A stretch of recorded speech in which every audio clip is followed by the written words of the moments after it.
નમસ્કાર વિદ્યાર્થી મિત્રો, ધોરણ 9 વિષય ગણિત પ્રકરણ 6 રેખાઓ અને ખૂણાઓ એની અંદર આપણે ભણીએ પ્રમેય 6.2.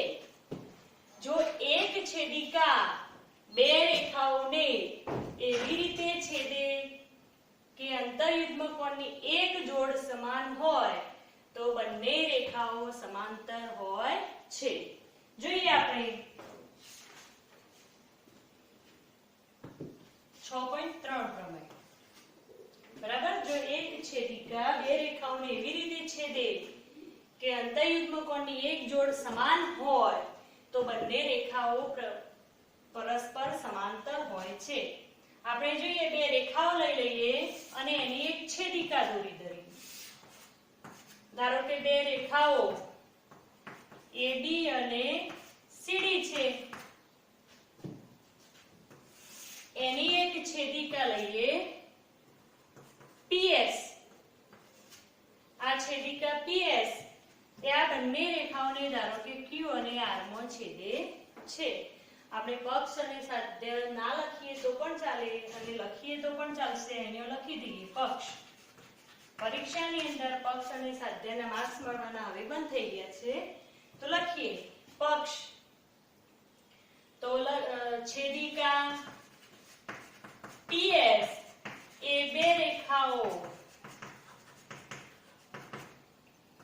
AB અને CD ને અનુક્રમે કયા બે બિંદુઓ Q અને R માં છેદે છે. તથા શું આપ્યું છે? તથા આપી દીધેલું છે કે અંતર્યુગ્મ કોણની એક જોડ સમાન છે. તથા અંતર્યુગ્મ કોણ કોને કહીશું? Z આકાર અથવા ઊંધો Z આકાર જે બનતો હોય એને અંતર્યુગ્મ કોણ કહીએ. તો આ જોડ આપણે લઈ લઈએ. બરાબર. અહીંયા ખૂણાના નંબર આપીને પણ તમે સાબિત કરી શકો. તો તથા ખૂણો BQR બરાબર ખૂણો QRC. QRC આવું આપી દીધેલું છે પક્ષમાં. સાબિત શું કરવાનું છે? હોય તો પછીનું સાબિત કરવાનું. એ સાધ્યમાં હોય બંને રેખાઓ પરસ્પર સમાંતર હોય છે. એ સાધ્યમાં આવશે તો સાધ્ય એટલે કે બંને એટલે AB અને CD. તો AB સમાંતર CD છે એવું આપણે સાબિત કરવાનું છે. ચલો સાબિતીમાં લઈ લઈએ. આ તો ખરું જ કે બે રેખાઓ ની એક છેદિકા PS આપેલી છે જે Q અને R માં છેદે છે. તો અહીંયા એનાથી બનતા એક આપણને આપી દીધેલું છે પરિણામ. ને બીજું લઈએ કે ચલો ખૂણો BQR ખૂણો BQR બરાબર કયો ખૂણો? એનો અભિકોણ ખૂણો PQA. બરાબર. આવું કેમ લખ્યું? કારણ કે અભિકોણ કેવા હોય છે? સમાન હોય છે. તો આ અભિકોણ કે આને પરિણામ નંબર આપી દઈએ 1. બીજું જે આપેલું છે એ લખી દઈએ. પક્ષની અંદર આપેલું છે કે એક જોડ સમાન છે એવું આપેલું છે. તો ખૂણો BQR બરાબર ખૂણો QRC. કારણ શું? પક્ષ. આને પરિણામ નંબર આપણે કહી દઈએ 2. પરિણામ 1 અને 2 પરથી શું લખી શકાય? પરિણામ 1 અને 2 પરથી ચલો ડાબી બાજુ સરખી તો જમણી બાજુ સરખી. તો જોઈએ કે આ બંને સરખા તો આ બંને સરખા લખી શકાય. એટલે કે ખૂણો PQA બરાબર ખૂણો QRC. હવે PQA એટલે આ ખૂણો અને QRC એટલે આ ખૂણો. તો આ બંને ખૂણા શું થશે? આ બંને રેખાઓની જો આ છેદિકા હોય તો એના શું થાય? અનુકોણની જોડ થાય. અને એક અનુકોણની જોડ કેવી છે? સમાન છે. તો કોઈ એક છેદિકા આપેલી હોય બે રેખાઓની અને અનુકોણની જોડ સમાન હોય તો આના અગાઉનો પ્રમેય ઉપરથી શું લખી શકાય? આ પૂર્વધારણા 6.4 પરથી અનુકોણની પૂર્વધારણાનું પ્રતીક શું લખી શકાય? કે જો કોઈ એક છેદિકા બે રેખાઓને છેદે અને અનુકોણની એક જોડ સમાન હોય તો એ રેખાઓ પરસ્પર સમાંતર હોય છે. ટૂંકમાં અનુકોણની પૂર્વધારણાનું પ્રતીક. તો આપણે લખીશું પરંતુ આ તો શું છે? અનુકોણ છે, માટે શું લખી શકીએ? અનુકોણ અને પાછા કેવા છે? સમાન છે, એટલે કે આ બે રેખાઓ શું થઈ જશે? સમાંતર. એટલે AB સમાંતર CD. કારણ શું? અનુકોણની પૂર્વધારણાનું પ્રતીક કે જો બે રેખાઓની કોઈ છેદિકા આપેલી હોય અને અનુકોણની એક જોડ સમાન હોય તો એ બંને રેખાઓ પરસ્પર સમાંતર હોય છે. તો આ પ્રમેય પણ પૂછાતો હોય છે. હવે જોઈએ પ્રમેય 6.4. એની સાબિતી પુસ્તકમાં આપેલી નથી, પરંતુ આપણે સમજી લઈએ. શું આપ્યું છે? કે એક છેદિકા બે સમાંતર રેખાઓને છેદે તો ચલો આપણે અહીંયા M અને N બે રેખાઓ એની છેદિકા લઈ લઈએ L. બરાબર? બે રેખાઓને છેદે તો છેદિકાની એક જ તરફના અંતઃકોણની પ્રત્યેક જોડ પૂરક હોય છે. આપણે નંબર આપી દઈએ ખૂણાઓના 1 2 3 અને 4 5 6 7 8 એટલે આ ખૂણાઓ થઈ ગયા. બરાબર? નામ નથી લખતા. તમે અગાઉના પ્રમેય આ રીતે નંબર આપીને પણ સાબિત કરી શકો. હવે શું આપ્યું છે? પહેલા તો આપણને એ ખબર હોવી જોઈએ કે અંતઃકોણની જોડ કઈ થાય? તો ખૂણો 3 અને ખૂણો 6 એ શું થશે? છેદિકાની એક તરફના અંતઃકોણ. અને બીજો કયો ખૂણો થશે? ખૂણો 4 અને ખૂણો 5. આ બંને અંતઃકોણ છે. આપણે સાબિત શું કરવાનું છે? કે ખૂણો 3 વત્તા ખૂણો 6 બરાબર 180 અને ખૂણો 4 વત્તા ખૂણો 5 બરાબર 180 એવું સાબિત કરવાનું છે. હવે આપણે જોઈએ સાબિતી કઈ રીતે આપી શકીએ. તો ખૂણો 3 વત્તા ખૂણો 4 બરાબર 180 લખી શકાય. કારણ શું? એ રૈખિક જોડના ખૂણા છે. બરાબર? રૈખિક જોડના ખૂણા હંમેશા કેવા હોય છે? પૂરક હોય છે. બીજું હવે જોઈએ આપણે આના અગાઉના પ્રમેયો જે ભણ્યા 6.2 અને 6.3 એમાં શું આપ્યું હતું? કે બે સમાંતર રેખાઓની એક છેદિકા આપેલી હોય તો યુગ્મકોણ કેવા હોય છે? સમાન હોય છે. તો એનો અહીં આપણે ઉપયોગ કરી શકીએ. યુગ્મકોણ કોને કહીશું? તો આ Z આકાર બને. તો ખૂણો 4 બરાબર ખૂણો શું લખી શકાય? 6. તો એ પ્રમેય પરથી ખૂણો 4 બરાબર શું થાય? 6. હવે આ કિંમત આમાં મૂકી દઈએ. જ્યાં 4 દેખાય છે ત્યાં 6 મૂકીએ. કારણ શું? યુગ્મકોણ વાળો પ્રમેય. બરાબર? હવે ખૂણો 3 વત્તા ખૂણો 6 બરાબર 180. તો 3 અને 6 શું છે? છેદિકાની એક તરફના અંતઃકોણ 180 સરવાળો એટલે શું થઈ ગયું? પૂરક. એ જ રીતે આ બાજુની જોડ લેવી હોય તો આપણે લઈએ કે ખૂણો 5 વત્તા ખૂણો 6 બરાબર 180. કારણ શું? રૈખિક જોડના ખૂણા. હવે આના પરથી 4 બરાબર 6 લખી શકાય અથવા 6 બરાબર 4 લખી શકાય. તો આમાં મૂકીએ ખૂણો 5 વત્તા ખૂણો 4 બરાબર 180. કારણ કે આપેલું છે કે બે સમાંતર રેખાઓને એક છેદિકા છેદે છે. તો એવું હોય તો યુગ્મકોણો સમાન હોય એનો ઉપયોગ કર્યો અને 4 ની જગ્યાએ 6 અને 6 ની જગ્યાએ 4 લખ્યા. ચલ 4 અને 5, 4 અને 5 નો સરવાળો કેટલો આવે? 180. આનો અર્થ એ થયો કે આમાં પણ આપણને એવું મળ્યું 3 અને 6 180. આ પણ 4 અને 5 180. એટલે કે છેદિકાની એક જ તરફના અંતઃકોણો કેવા હોય છે? પૂરક હોય છે. તો આ રીતે આપણે સાબિતી આપવી હોય તો આપી શકાય. બરાબર? હવે જોઈએ પછીનો પ્રમેય, પ્રમેય 6.5. જો એક છેદિકા બે રેખાઓને એવી રીતે છેદે કે છેદિકાની એક જ તરફના અંતઃકોણની કોઈ એક જોડ પૂરક હોય તો બંને રેખાઓ સમાંતર હોય છે. તો આપણે લખી દઈશું કે ધારો કે M અને N બે રેખાઓની એક છેદિકા L છે અને એની એક જોડ તો આપણે લઈ લઈએ ગમે તે એક જોડ કે ખૂણો 3 વત્તા ખૂણો 6 બરાબર 180. બરાબર? આવું પક્ષમાં આપેલું છે. સાધ્યમાં શું લખાશે? આપણે સાબિત કરવાનું છે બે રેખાઓ સમાંતર છે. તો સાધ્યમાં શું થશે? M સમાંતર N. ચલો સાબિતીની વાત કરીએ તો શરૂઆત ક્યાંથી કરીશું? જે પક્ષમાં આપ્યું છે એનો ઉપયોગ કરીએ કે ખૂણો 3 + ખૂણો 6 બરાબર 180. એક જોડ પૂરક આપેલી છે. બીજું આને પરિણામ નંબર 1 કહી દઈએ. બીજું શું થશે કે ખૂણો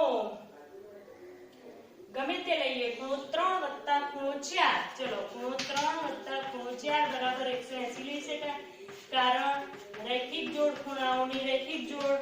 આને પરિણામ નંબર આપી દઈએ 2. આ બંને પરિણામોને સરખાઈએ તો જમણી બાજુ 180, તો આ બંને સરખા લખી શકાય કે ખૂણો 3 + ખૂણો 6 બરાબર ખૂણો 3 + ખૂણો 4. બંને બાજુ ખૂણા 3 ખૂણો 3 કેન્સલ કરીએ તો શું મળ્યું આપણને? ખૂણો 6 બરાબર ખૂણો 4. હવે અહીંયા આપણને આપ્યું છે કે જો છેદિકા બે રેખાઓને છેદતી હોય અને ખૂણો 4 બરાબર ખૂણો 6 હોય તો આ કયો આકાર થયો? Z. અને યુગ્મ કોણો શું મળ્યા? અહીંયા સમાન મળ્યા. તો આપણે 6.3 પ્રમેય ભણ્યા કે કોઈ એક છેદિકા બે રેખાઓને છેદે અને યુગ્મ કોણની જોડ સમાન હોય તો એ બંને રેખાઓ કેવી હોય છે?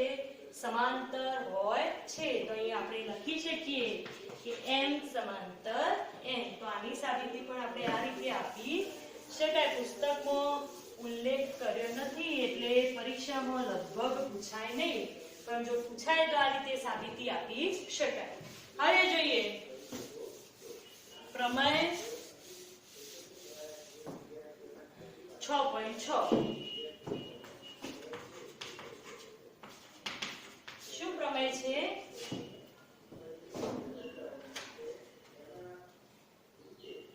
જે રેખાઓ એક જ રેખાને સમાંતર હોય, જે રેખાઓ એક જ રેખાને સમાંતર હોય તે પરસ્પર સમાંતર હોય છે. તે પરસ્પર સમાંતર હોય છે. તો આપણે બે રેખાઓ લઈએ. ચલો, 3 રેખાઓ લેવી પડશે. અહીંયા નામ આપી દઈએ L, M, N. એની છેદિકાનું નામ આપીએ T. બરાબર? તો લખીએ અહીંયા પક્ષમાં બે રેખાઓ. જે રેખાઓ એટલે કે બે રેખાઓની વાત છે, એક જ રેખાને સમાંતર હોય તો આપણે લઈએ કે M સમાંતર L તથા N સમાંતર L અને T એ L, M અને N ની શું છે? છેદિકા છે. બરાબર? જે રેખાઓ એક જ રેખાને એટલે કે M એ L ને સમાંતર છે, N એ પણ L ને સમાંતર છે. જો આ બે રેખા M અને N રેખાઓ કોઈ એક રેખા L ને સમાંતર છે તો જે રેખાઓ એક જ રેખાને સમાંતર હોય એ બંને પરસ્પર પણ કેવી હોય છે? સમાંતર. એટલે કે M સમાંતર N છે એવું આપણે સાબિત કરવાનું છે. M સમાંતર N. બરાબર? M એ L ને સમાંતર છે, N એ પણ L ને સમાંતર છે. તો M સમાંતર N સાબિત કરવાનું છે. અહીંયા આપણે જરૂર પડશે એટલે આ ખૂણાઓના નંબર આપી દઈએ. ખૂણો 1, 2 અને ખૂણો 3. હવે જોઈએ કે M સમાંતર L. M સમાંતર L. તો ખૂણો 1 અને ખૂણો 2 શું થશે? અનુકોણની જોડ. અને અનુકોણ કેવા હોય? સમાન. તો લખીએ માટે ખૂણો 1 બરાબર ખૂણો 2. આને પરિણામ નંબર આપી દઈએ 1. લખવું હોય તો લખી શકાય અનુકોણની પૂર્વધારણા. બરાબર? એ જ રીતે N સમાંતર L. N સમાંતર L તો શું લખી શકાય? ખૂણો 1 બરાબર ખૂણો 3. આ વચ્ચે ના હોય. N સમાંતર L તો 1 બરાબર 3. તો ખૂણો 1 બરાબર ખૂણો 3. આને પરિણામ નંબર 2 આપીએ. આ પણ શું થશે? અનુકોણની પૂર્વધારણા. બરાબર. હવે પરિણામ 1 અને 2 પરથી શું લખી શકાય? પરિણામ 1 અને 2 પરથી શું થશે? 1 બરાબર 2 અને 1 બરાબર 3, તો 2 બરાબર 3 લખી શકાય. ડાબી બાજુ સરખી તો જમણી બાજુ પણ સરખી.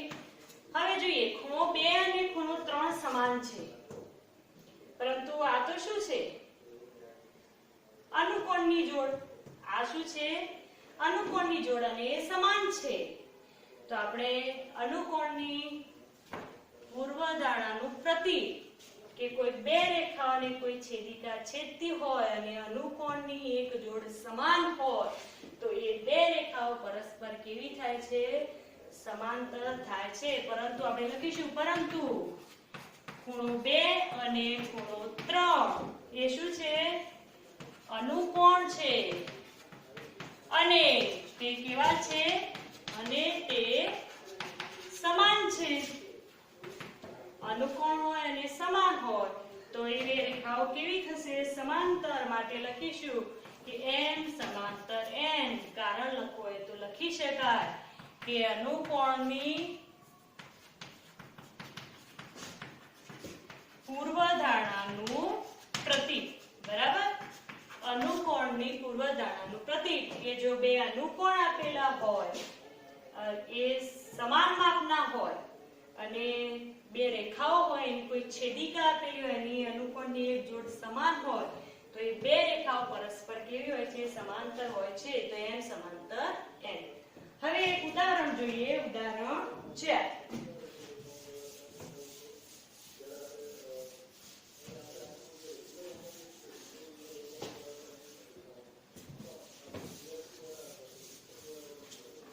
ઉદાહરણ 4 માં શું આપેલું છે જોઈએ.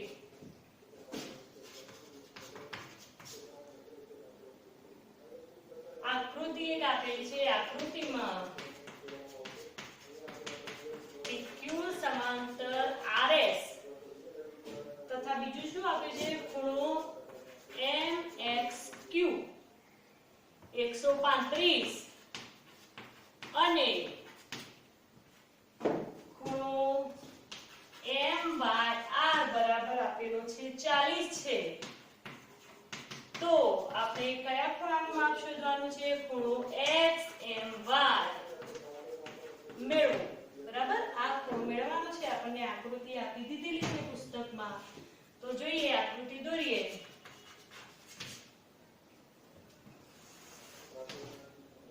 કે PQ અને RS બે સમાંતર રેખાઓ છે.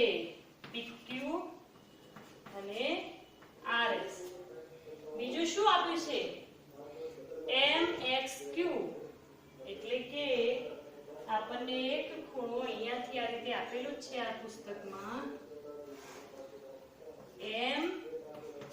ખૂણો MXQ આ 135°. બીજું શું આપેલું છે? MYR. એટલે MYR આ ખૂણો 40° નો છે. તો આપણે ખૂણો XMY એટલે આ ખૂણાનું માપ શોધવાનું છે. તો એના માટે આપણે શું કરીશું જોઈએ. સીધું આપણને કોઈ બીજી રીત દેખાતી નથી, તો આપણે M માંથી પસાર થતી એક રેખા દોરી દઈએ. M માંથી પસાર થતી એક રેખા દોરીએ. એનું નામ આપી દઈએ AB. જે શું હોય? આ PQ ને સમાંતર હોય. હવે જોઈએ કે આ સમાંતર રેખા દોરી તો PQ અને AB કેવી થશે? સમાંતર. તો આ C આકાર થાય તો આ ખૂણો અને આ ખૂણો શું થઈ જશે? છેદિકાની એક તરફના અંતઃકોણ. તો એના ઉપરથી આપણને XMB મળી જશે. બીજું, આ બંને રેખાઓ સમાંતર હોય તો આ ઊંધો Z આકાર. એટલે આ ખૂણો અને આ ખૂણો સમાન થશે તો આપણને BMY મળી જશે. આ 40 તો એ 40 મળશે.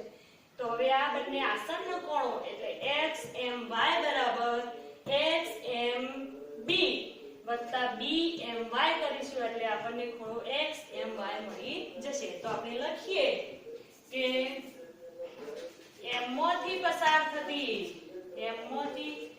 પસાર થતી રેખા AB દોરો કે જે શું હોય PQ ને સમાંતર હોય બરાબર આવી કે આપણે રેખા દોરી તો શું થશે PQ સમાંતર AB અને બીજું શું આપ્યું છે PQ સમાંતર RS તો આપણે અગાઉનો પ્રમેય સાબિત કર્યો એમાં બધી રેખાઓ એકબીજાને શું થઈ જાય સમાંતર માટે AB સમાંતર શું થશે RS તો આપણે ઉપયોગ કરવો હોય તો કરી શકાય હવે જોઈએ કે ખૂણો Q આપણને આપી દીધો છે કે QXM લખો કે MXQ લખો બંને સરખું છે આ 135 આપી દીધો છે હવે આપણે આ બંનેનો સરવાળો લખીએ કે ખૂણો QXM વત્તા ખૂણો XMB બરાબર શું થશે 180 કારણ શું તો PQ અને AB કેવી રેખાઓ છે સમાંતર તો PQ સમાંતર AB તથા XM શું છે છેદિકા છે તો શું થશે અંતઃકોણ છેદિકાની એક તરફના અંતઃકોણ કેવા હોય પૂરક હોય છે બરાબર આનો ઉપયોગ કર્યો આપણે કે આ બંને સમાંતર રેખાઓ XM ની છેદિકા તો છેદિકાની એક તરફના અંતઃકોણ કેવા હોય પૂરક ચલો XM QXM નું માપ કેટલું આપેલું છે MXQ કે QXM એક જ તો 135 વત્તા ખૂણો XMB બરાબર 180 ખૂણા XMB ને કરતા બનાવીએ તો ખૂણો XMB બરાબર 180 માઈનસ 135 કેટલા થશે 135 બાદ કરીએ તો માટે ખૂણો XMB બરાબર કેટલા થશે 45 બરાબર હવે એ જ રીતે આપણે આ બે રેખાઓની વાત કરીએ કે B સમાંતર RS તો શું થશે ખૂણો BMY અને MYR એ કેવી જોડ થશે યુગ્મ કોણની તો ખૂણો BMY બરાબર ખૂણો MYR કારણ શું અંત યુગ્મ કોણ અથવા એકનું યુગ્મ કોણ લખો તો એ ચાલે હવે MYR નું માપ આપેલું છે આપણને ખૂણો MYR બરાબર કેટલું આપેલું છે 40 માટે BMY પણ કેટલો પડશે માટે ખૂણો BMY બરાબર 40 અંશ આપણે કયો ખૂણો શોધવાનો છે XMY તો આ બંને ખૂણા આપણને મળી ગયા આસન્ન કોણ છે તો આ બંનેનો સરવાળો આખા XMY જેટલો થાય તો માટે ખૂણો XMY બરાબર ખૂણો XMB પ્લસ બીજો કયો ખૂણો થશે BMY ખૂણો BMY ચલો ખૂણા XMB નું માપ કેટલું છે ખૂણો XMB બરાબર 45 અંશ તો 45 વત્તા ખૂણો BMY કેટલો છે 40 તો આ ખૂણાનું માપ 40 45 વત્તા 40 કેટલા થશે 85 અંશ માટે ખૂણો XMY બરાબર આપણને મળશે 85 બરાબર